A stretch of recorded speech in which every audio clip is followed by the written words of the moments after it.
orang itu umurnya 50 tahun dan dia hidup karena tak kasih makan. Terus kata Allah, mundu khamsina sanatan nut'imuhu ala kufri. Saya yang Tuhan saja ngasih makan dia 50 tahun tanpa syarat dia harus Islam. Kamu baru dimintai makan sehari mensyaratkan Islam. Walhasil terus Nabi Ibrahim ngejar orang Majusi itu terus monggo makan di rumah saya. Singkat cerita terus orang Majusi itu tanya, kenapa Anda berubah pikiran? Assalamualaikum warahmatullahi wabarakatuh. Bismillahirrahmanirrahim. Rabbi shrah li sadri wa yassir li amri wa hlul 'uqdatam min lisani yafqahu qawli. Allahumma shalli wa sallim wa barik ala sayyidina Maulana Muhammadin wa ala alihi washabihi ajmain. Amma ba'du. Yang sangat saya hormati semua teman-teman di Jerman maupun dimanapun, wabil khusus yang telah memberi paparan yang sangat luar biasa, Bapak Quraish Shihab. Saya hanya menambahkan, bukan nambah panas, tapi sudah ini bukan pemanasan karena acara ini acara halal bihalal, tambah adem. Jadi tolong diralat, bukan tambah panas, tambah adem, bukan pemanasan, tambah adem. Rileks saja. Begini ya, karena yang diutarakan Pak Quraish tadi sudah luar biasa. Saya hanya membantu referensi di antara ciri wali Allah itu asyafaqah alal khalqi kullihim. Punya empati, punya kasih sayang ke semua makhluk. Bahwa takdir kita ada perbedaan itu ya wajar, tapi bahwa definisi itu nyata. Tadi beliau menyebut termasuk satu saudara atau satu komunitas dengan makhluk-makhluk Allah yang lain. Pernah suatu saat Nabi memuji ada seorang nakal itu, diterima tobatnya Allah karena di jalan ketemu anjing, kemudian ngasih minum anjing itu dan Allah mengampuni. Meskipun secara hukum usul fikih tidak bisa digeneralisir, misalnya kalau minumin anjing 1 surga, kalau 100 tambah surga. Nanti lupa minumin manusia gara-gara kebanyakan minumin anjing gitu. Tapi apapun itu fakta ada cerita di hadis seperti itu. Kemudian menyangkut komunitas internasional yang beberapa diantaranya tentu beda agama, beda keyakinan. Saya mau membacakan cerita di kitab Ar-Risalah Al-Qushairiyah. Jadi saya hanya membantu referensi-referensi yang diajarkan guru-guru kita. Ar-Risalah Al-Qushairiyah adalah kitab kesayangan Mbah Maimun karena dulu mbah beliau dapat ijazah dari Said Umar Sato, kakaknya Said Abi Bakar Sato yang punya kitab I'anatul Thalibin. Dan kitab itu dibawa ke Indonesia sampai ke saya sebagai murid beliau. Di antara yang disebut dalam Ar-Risalah Al-Qushairiyah ini Thariqatu Ahlil Ilm, kitab Ar-Risalah Al-Qushairiyah itu. Saya baca nasnya atau ibaratnya atau teksnya. Sami'tu ba'dal ulama yaqulu istadhafa majusiyun Ibrahim al-Khalil alaihi salam faqala bisyarti antuslima. Famarral majusiyu fa'awhallahu ta'ala ilaihi mundu khamsina sanatan nut'imuhu ala kufri. Falau nawaltahu luqmatan min ghairi antu talibahu bitahyiri dini. Famado Ibrahim alaihi salam ala athari hatta adrakahu wa atadhara ilaihi fasalahu anis sabab fadzakara lahu dzalik fa aslamal majusiyu. Jadi suatu saat Nabi Ibrahim itu kan terkenal Abu Duyuf, orang yang mesti menservis tamu-tamu itu. Kita tahu dulu itu tidak ada warung, tidak ada hotel, tidak ada, ya pokoknya tidak ada mall. Sehingga kalau orang pergi itu kelaparan betul. Itu. Bahwa orang kaya pun kelaparan karena melewati padang pasir itu. Kalau sekarang kan orang mau sowan kiai makan dulu. Karena takutnya di rumah kiai kan makan sungkan, jadi makan dulu nanti di kiainya tinggal pura-pura makan. Kalau dulu memang makan nih tamu itu wajib betul, kalau enggak ya kelaparan betul tamu itu. Sehingga cerita suatu saat di antara tamu itu berakidah, berfaham majusi. Atau beragama majusi lah gampangannya itu. Terus Nabi Ibrahim enggak mau, saya mau ngasih makan syaratnya Anda harus Islam. Gitu. Akhirnya orang ini putus asa kemudian meninggalkan Nabi Ibrahim. Saat orang itu meninggalkan Nabi Ibrahim, Allah memberi wahyu ke Nabi Ibrahim. Orang itu umurnya 50 tahun dan dia hidup karena tak kasih makan. Terus kata Allah, mundu khamsina sanatan nut'imuhu ala kufri. Saya yang Tuhan saja ngasih makan dia 50 tahun tanpa syarat dia harus Islam. Kamu baru dimintai makan sehari mensyaratkan Islam. Walhasil terus Nabi Ibrahim ngejar orang Majusi itu terus monggo makan di rumah saya. Singkat cerita terus orang Majusi itu tanya, kenapa Anda berubah pikiran? Terus Nabi Ibrahim cerita bahwa beliau ditegur Allah kemudian harus melakukan itu. Jadi cerita-cerita seperti itu banyak. Dulu kita dengar para kiai sering cerita ketika seorang Yahudi rumahnya diusir Amr bin As untuk pembangunan masjid. Ketika lapor ke Sayyidina Umar, masjid itu yang mengambil tanahnya orang Yahudi harus dikembalikan ke orang Yahudi. Dulu guru-guru kita juga sering cerita Sayyidina Ali itu pedangnya dicuri sama orang Yahudi. Ketika ketemu di pasar atau di jalan, kemudian Sayyidina Ali yakin itu pedangnya, dilaporkan ke Qadhi Syureh. Setelah itu Sayyidina Ali diminta, buktinya apa? Saksinya siapa kalau itu pedang Anda? Saksinya Hasan dan Husain. Tapi kata hakim, Said Hasan Husain itu keluarga Anda, tidak sah jadi saksi. Zaman itu Sayyidina Ali masih berargumentasi, waqad qala Rasulullah sallallahu alaihi wasallam Hasanun wa Husainun sayyida syababi ahlil jannah. Tapi kata Imam Sureh tetap standar saksi itu tidak boleh dari keluarga. Singkat cerita, qadhinya itu pakai standar hukum usul fikih, al-qaulu qaulu sahibil yad. Yang dibenarkan adalah yang sekarang megang barang itu. Ketika enggak ada saksi, al-musaddaq yang dibenarkan al-qaulu qaulu sahibil yad, yang dibenarkan ya yang megang barang itu. Singkat cerita dimenangkan oleh orang Yahudi tadi. Setelah dimenangkan, Sayyidina Ali agak kecewa, masa seorang Amirul Mukminin sidang di pengadilan negeri kalah. Tapi orang Yahudi tadi akhirnya insaf, sadar sampai masuk Islam, sampai beliau ngendikan bihada taqumus sama wal ard, karena ini langit dan bumi berdiri karena keadilan itu. Jadi ini cerita-cerita referensi yang bisa menolong teman-teman siapapun berkomunitas internasional. Karena pikiran saya sederhana ya, al-ilmu yurisul ahwal, ilmu itu melahirkan sikap. Jadi kalau kita punya referensi yang cukup tentang toleransi, insya Allah kita hidup di mana saja punya toleransi, karena toleransi itu juga ajaran agama. Di antara yang diceritakan para guru-guru kita adalah ketika Nabi mau dibunuh oleh orang namanya Daksur atau Duksur, siapa enggak tahu KTP-nya saya. Kiai-kiai kalau baca Daksur. Ketika beliau sedang santai di satu tempat, tahu-tahu ada orang yang mengambil pedangnya kemudian bilang mayyamna'uka minni ya Muhammad. Sekarang Anda sama saya berdua, siapa yang bisa menghalangi kamu? Nabi dengan rileks menghentikan Allah. Kemudian si Daksur ini gemetar, pedang jatuh. Kemudian diambil Nabi. Sekarang ya Daksur mayyamna'uka minni, yang bisa menghalangi kamu siapa? Orang itu bilang la ahada, tidak siapapun. Nabi dengan gampangnya fa'afa anhu, Nabi memaafkan. Padahal ini jenis harbi, jenis orang yang jelas punya niat bunuh. Terus artinya kita-kita yang ngaji di pesantren, saya ngaji di Mbah Maimun, punya Bapak Kiai Nur Salim, semuanya ngajarkan bahwa di mana-mana perang kekerasan itu ya karena kita diperangin. Udina lilladzina yuqatalun, karena kita diperangi kita boleh perang. Qatilul ladzina yuqatilunakum. Jadi yang boleh kita perangi ya zaman kayak kita dulu dijajah Belanda, dijajah Jepang zaman itu. Ketika sudah tidak ada penjajahan ya alasan itu sudah hilang karena mereka tidak merangi kita. Jadi apa ya, perang ya ada konteks rasionalitasnya, damai juga ada konteks rasionalitasnya. Tapi karena kita punya tradisi referensi, teman-teman yang di Jerman tak bantu, tadi ada kitab Ar-Risalah Al-Qushairiyah, terus ada beberapa cerita-cerita tadi kayak Daksur. Kalau ayatnya jelas ya, jelas qatilul ladzina yuqatilunakum wa in janahu lisalmi fajnah laha wa tawakkal 'ala Allah. Bahkan seperti yang diceritakan Profesor Quraisy tadi, yang sedang kita benci pun bisa saja suatu saat teman. Dalam surat Mumtahanah itu atau Mumtahinah ada ayat asawwau ayyaj'ala bainakum wa bainal ladzina ataitum minhum mawaddah. Bisa saja orang yang sekarang kamu benci suatu saat kamu cintai. Wallahu qadir, itu Allah Maha Kuasa.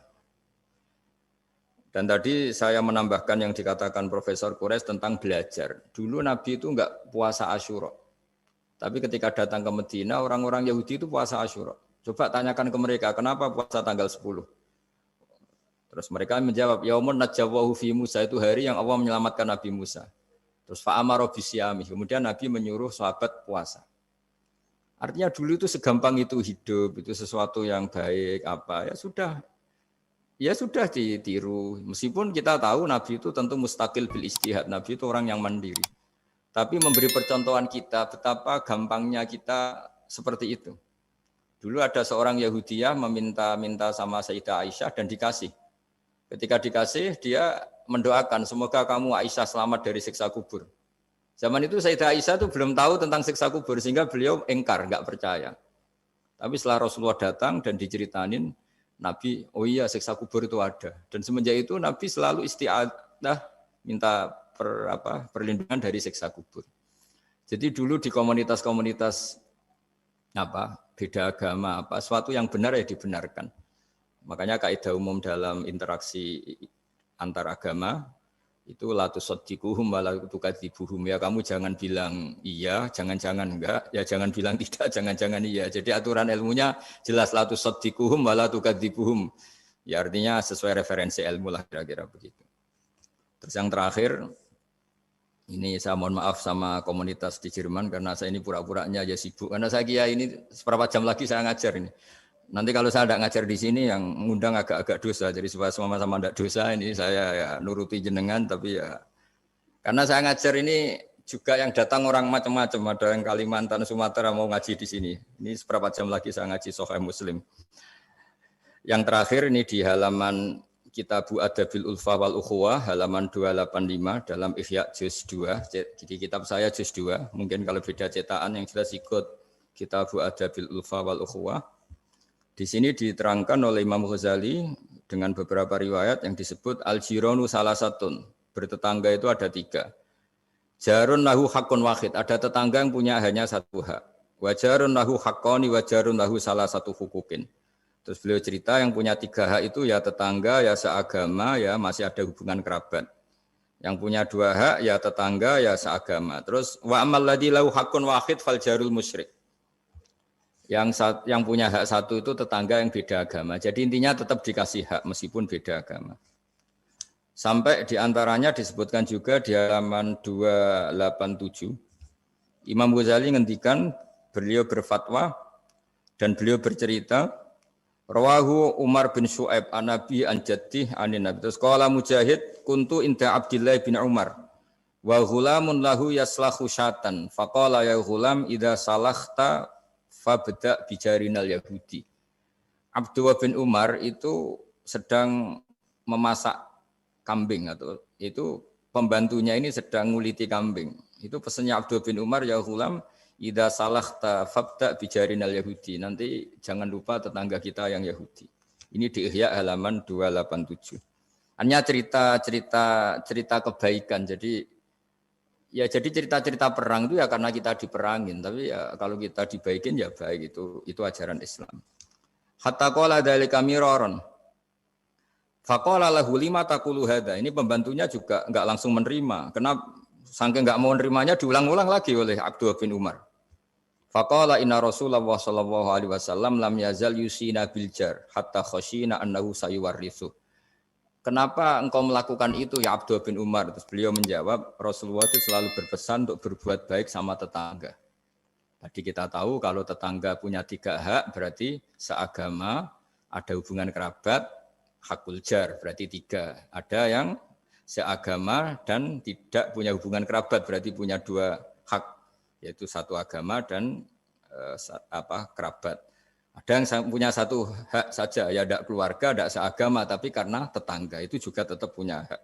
Dan itu pun masuk kategori lam yazal yusina bil jar, termasuk orang-orang yang harus kita baikin. Ya kalau di Qur'annya kayak tadi ya, qatilul ladzina yuqatilunakum, boleh merangi ya yang merangi kita. Udzina lil ladzina yuqatalun, diberi hak merangi ya sama yang merangi kita, bukan yang tidak merangi kita. Terus waqala Hisyam Kanal Hasanu la yara ba'san antut imal jarul Yahudiyya wan Nasraniyya min udkhiyatik. Bahkan sebagian ulama di sini disebut Hasan Basri berpendapat kalau berkorban, kalau punya tetangga Yahudi yang butuh enggak apa-apa dikasih dagingnya. Ini di halaman Ihya 287 juz 2. Jadi dari cerita-cerita itu dan referensi-referensi itu teman-teman di Jerman enggak usah khawatir lah kalau kiai-kiai kayak kita itu berfatwa enggak boleh berkomunitas internasional nanti takut begini-begini enggak lah. Kita bacanya ya sama seperti yang dibaca Profesor Kures, sama yang dibaca guru-guru kita. Jadi itu kalau boleh dikatakan sumbangan saya lah bahwa di kita di pesantren itu ajaran-ajarannya juga seperti itu. Dan tadi beberapa kita saya sebutkan halamannya supaya bisa dicari. supaya tidak kelihatan hoax, juga tidak bikinan saya gitu, supaya jelas itu. Dan saya mohon maaf karena nggak bisa ngikuti sampai selesai, tapi saya ngapresiasi, semoga jadi syawal yang baik, minal aidin wal faizin. Minal aidin artinya kita kembali menjadi ahli surga. Saya termasuk yang sependapat dengan kitab yang saya baca. Dulu kita ini ahli surga karena Nabi Adam lahirnya di surga dan diciptakan di surga. Karena satu kesalahan beliau harus kembali ke bumi. Dan setelah puasa itu selesai dan diterima, kita kembali ke ahli surga lagi. Maksud minal aidin, kita kembali lagi berstatus sebagai ahli apa? Surga. Dan itu dimulai dari saling memaafkan. Karena yang menghalangi masuk surga itu hak adami. Manusia itu kan paling kikir untuk memaafkan orang lain. Padahal kalau hak adami belum selesai, itu Allah tidak mau memaafkan. Makanya syaratnya masuk surga harus kita saling memaafkan. Dengan cara seperti itu, insya Allah kita minal aidin wal faizin. Jadi mohon maaf, sekali lagi mohon maaf, karena saya tidak bisa ngikuti sampai selesai, karena saya harus ngaji. Karena bukan papa ya, memang harus. Andikan sunat itu mungkin saya tinggalkan. Mohon maaf sekali. Wassalamualaikum warahmatullahi wabarakatuh. Waalaikumsalam warahmatullahi wabarakatuh. Terima kasih sekali, Gus Baha. Kalau misalnya untuk satu pertanyaan, mungkin masih bisa Gus Baha atau Prof. Quraisy, karena Prof. Quraisy sama-sama harus tinggal 5 menit. Ngapunten ini Gus, banyak yang nunggu. Nanti saya yang dimarahi, ini saya juga menunaikan kewajiban. Prof. Quraisy, ada satu pertanyaan dari pemaparan panjenengan. Satu pertanyaan saya tunggu. Terima kasih Prof. Ini saya tanyakan langsung Prof. Saya pernah mendengar panjenengan menyampaikan tentang konsep kedamaian aktif dan pasif. Mungkin bisa dijelaskan Prof. Mengenai hal tersebut, khususnya dalam rangka mempersatukan hati tadi itu Prof. Baik, jadi begini, saya beri contoh. Damai pasif itu Anda tidak ganggu orang. Damai aktif itu memberikan sesuatu yang positif pada orang. Kalau kita berada di bus, duduk tanpa menyapa yang di samping kita, tanpa mengganggunya, kita duduk dengan baik sambil membaca atau merenung, itu terjadi kedamaian. Tapi itu damai pasif. Ada yang aktif adalah Anda memberi dia, ini koran Mas mau baca, ini permen Mas, ajak dia ngobrol dan sebagainya, itu damai aktif. Nah, di Al-Qur'an itu dua-duanya ada itu. Ya, idza khatabahumul jahiluna qalu salama. Kalau mereka itu disapa oleh orang-orang jahil, mereka tinggalkan. Salama, saya berikan kedamaian, damaian pasif. Nah, ya karena itu pesannya, kalau tidak bisa memberi, jangan ambil haknya orang. Kalau tidak bisa memuji, jangan cela dia. Kalau tidak bisa membantu, jangan jerumuskan dia. Itu damai pasif dan aktif. Terima kasih. Terima kasih Prof. Quraisy Shihab. Sejatinya kami ingin memohon doa juga, tetapi insya Allah sedikit Insya saja. Allah lain kali kita. Siap, Prof. Quraisy Terima Shihab. kasih Sehat sekali. selalu, Prof. Terima kasih. Assalamualaikum. Terima kasih. Waalaikumsalam. Sekarang kita lompat kembali ke Gus Baha. Moga-moga beliau masih berkenan menjawab pertanyaan saya. Ngapunten Gus, satu saja Gus. Panjenengan pernah menyampaikan apabila kebodohan itu merusak, tetapi sok pintar itu jauh lebih merusak. Nah, ini mungkin panjenengan berkenan menyampaikan soal itu. Bismillahirrahmanirrahim. Tentu ada bodoh yang benar-benar nggak ditoleransi Allah Ta'ala, yaitu bodoh tentang Tuhan. Ya. Kita dikasih nikmat Allah, dikasih bumi untuk dipakai tanpa bayar, dikasih oksigen. Kemudian kita bodoh, nggak tahu yang memberi siapa, itu kan bodoh betul. Tapi lebih merusak lagi ketika nggak ngerti, mengklaim dirinya sebagai ngerti. Karena itu artinya kan sesuatu yang harusnya larangan dimengerti. Gara-gara kamu bilang itu ilmu, itu terus diilmukan. Jadi sesuatu yang salah tapi diilmukan. Itu lebih ngeri karena menyesatkan. Saya beri contoh misalnya begini. Kita di pondok itu kan ngaji jelimet lah. Jelimet itu ya detail, sehingga kita tahu lah bodoh yang paling nggak ditoleransi itu bodoh tentang Allah. Sehingga ketika pertama kita ngaji, awalu wajibin alal insan ma'rifatullah. Pertama yang harus kita tahu itu Allah. Kita sebagai warga negara Indonesia saja tahu presidennya siapa, bupati kita siapa. Masa di buminya Allah tidak tahu yang bikin siapa, itu kan kebangetan. Nah, itu bodoh itu merusak, terutama bodoh dalam hal-hal yang harus ngerti, ya itu tadi ma'rifatullah. Tapi juga ada yang lebih fatal lagi, tidak ngerti tapi menyesatkan dengan klaim ngerti. Itu yang umat Islam zaman Imam Ghazali itu selalu mengingatkan bahayanya filsafat yang menyesatkan. Misalnya teori tentang Tuhan. Tuhan itu logos terus begini itu jelimet. Sampai yang dengarkan aja nggak paham. Yang ngomong juga masih nggak paham, apalagi yang mendengarkan. Tapi itu kan mengkaburkan teori Tuhan yang sejelimet itu. Padahal Tuhan bisa ditemukan dengan cara yang mudah. Tuhan itu siapa? Ya, yang pokoknya yang menciptakan langit bumi itu namanya Tuhan. Tuhan itu siapa? Yang wujudnya paling awal itu namanya Tuhan. Tapi gara-gara diberi penjelasan seakan-akan jelimet ilmiah, padahal itu nggak benar, itu hanya nggak benar. Nah, itu lebih ngeri lagi karena orang akan bertuhan dengan cara yang salah. Ya kira-kira gitulah contoh ekstrimnya. Terus Terima kasih sekali, Gus. Gimana? Terus saya nambahi tadi. Sampun. Sudah cukup ya? Terakhir penutup permintaan dari kawan-kawan untuk berdoa, Gus. Untuk kami-kami yang di sini. Karena Prof. Siap tadi juga sudah melimpahkan ke panjenengan. Oh ya. Terus saya menambahkan sedikit tentang yang didawuhkan Pak Kures tadi. Memang di terakhir dawuhnya Nabi, kamu harus berbuat baik. Kalau nggak bisa ya Rasulullah, mendukung yang baik. Kalau nggak bisa ya Rasulullah, Nabi terakhir ngendikan takufu syarra ka'anin nas fa innahu sadaqatun minka ala nafsik. Potensi kejahatan kamu jangan menimpa orang lain, itu ya bagian dari sedekah kamu. Jadi takufu syarra ka'anin nas fa innahu sadaqatun minka ala nafsik. Jadi misalnya bawaan kita baru nggak mood, bawaan kita baru ingin emosi, ya sebaiknya jangan ketemu orang, nanti bawaannya cemberut. Tapi kalau bawaan kita sedang baik, ya sudah nggak apa-apa ketemu orang. Itu jadi ya, diukur-ukur sendiri lah. Gitu. Makanya kalau sedang jatuh tempo kredit, banyak utang, nggak usah keluar. Nanti bawaannya ketemu orang marah, ya kira-kira gitu. Ya dihitung-hitung sendiri. Al-Fatihah. A'udzubillahi minasyaitonirrajim. Bismillahirrahmanirrahim. Alhamdulillahirabbil alamin. Arrahmanirrahim. Maliki yaumiddin. Shiratal ladzina an'amta 'alaihim.